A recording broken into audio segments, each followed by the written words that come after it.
Maswerteng gabi po mga ka-STL. Narito na po ang resulta ng STL Muntinlupa para sa araw na to, third draw. June 7, 2025, araw ng Sabado. Naway mga natayaan niyo po mga numero kanina ay manalo nawa ngayong gabing ito, 9 PM. Kaya't kunin niyo na po ang inyong mga tickets. Narito na po ang resulta. Ang mga numerong nanalo sa STL Muntinlupa ngayong gabing ito, June 7, 2025.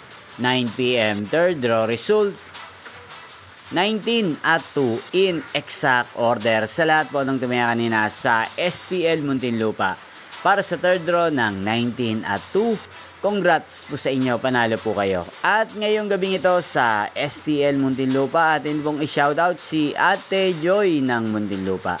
Shoutout po sa inyo, Ate Joy. Sana po ay nasa mabuti kayong kalagayan. Sana iswertein din ng mga numerong tinatayan nyo sa STL Muntinlupa. Inyo pong napanood ang resulta ng STL Muntinlupa sa channel na to, Roderick Hernandez TV. Magkita-kita pong muli tayo bukas ng alas 11 ng umaga dito po sa channel na to. Thank you for watching.